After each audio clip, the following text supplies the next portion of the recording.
keep on marching on, head down till the work is done, waiting on that morning sun.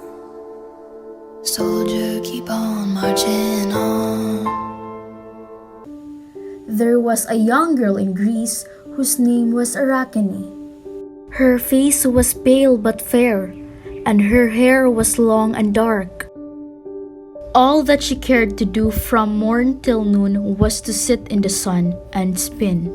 And all that she cared to do from noon till night was to sit in the shade and weave. And oh, how fine and fair were the things which she wove on her loom! Flax, wool, silk, she worked with them all. And when they came from her hands, the cloth which she had made of them was so thin and soft and bright that people came from all parts of the world to see it. And they said that cloth so rare could not be made of flax or wool or silk, but the warp was of rays of sunlight, and the woof was of threads of gold. Then as, day by day, the girl sat in the sun and spun, or sat in the shade and wove, she said, "In all the world there is no yarn so fine as mine, and in all the world there is no cloth so soft and smooth, nor silk so bright and rare." One afternoon, as she sat in the shade, weaving and talking with passerbys, someone asked of her, "Who taught you to spin and weave so well?" "No one taught me," Arachne replied. "I learned how to do it as I sat in the sun and the shade, but no one showed me." "But it may be that Athena, goddess of wisdom, taught you, and you did not know it." "Athena? Bah! How could she teach me? Can she spin such skeins of yarn as these? Can she weave goods like mine?" "I should like to see her try." "I can likely teach her a thing or two." She looked up and saw in the doorway a tall woman wrapped in a long cloak. Her face was fair to see, but stern. Oh, so stern! And her gray eyes were so sharp and bright that Arachne could not meet her gaze. "Arachne," said the woman, "I am Athena, the goddess of craft and wisdom, and I have heard you boast. Are you certain you still mean to say that you can spin and weave as well as I?" Arachne's cheek grew pale, but she said, "Yes, I can weave as well as you." "Then let me tell you what we will do," said Athena. 3 days from now, we will both weave, you on your loom and I on mine. We will ask who wish to come and see us, and great Zeus, who sits in the clouds, shall be the judge. And if your work is best, I will weave no more so long as the world shall last.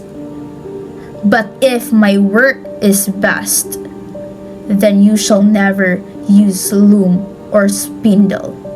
Do you agree to this?" "I agree." "Very well," said Athena, and she was gone. When the time for the contest in weaving, hundreds were there to see it, and great Zeus sat among the clouds and looked on.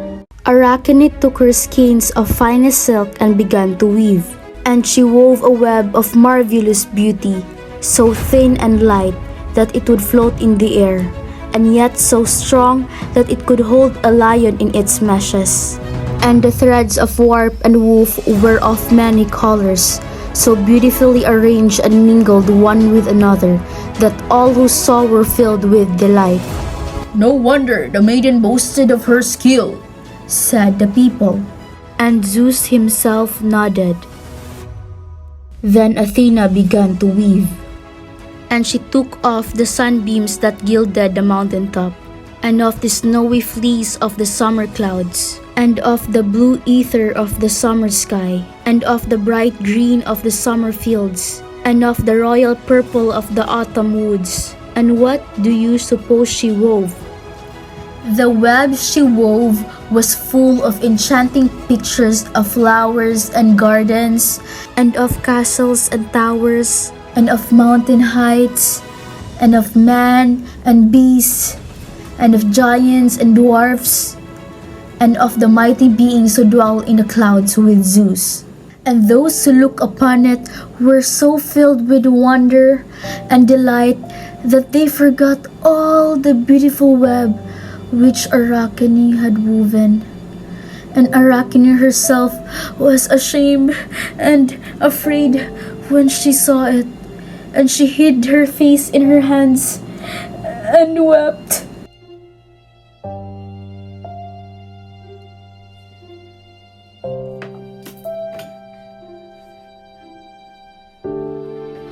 "Oh, how can I live?"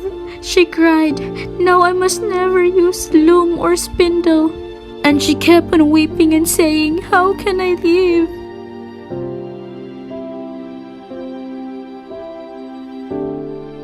Then, when Athena saw the poor maiden would never have any joy unless she were allowed to spin and weave, she took pity on her and said, "I would free you from your bargain if I could, but that is the thing which no one can do. You must hold to your agreement never to touch loom or spindle again. And yet, since you will never be happy unless you can spin and weave, I will give you a new form, so that you can carry on your work with neither spindle nor loom." Then she touched Arachne with the tip of the spear which she sometimes carried, and the maiden was changed at once into a nimble spider, which ran into a shady place in the grass and began merely to spin and weave a beautiful web. I have heard it said that all the spiders which have been in the world since then are the children of Arachne.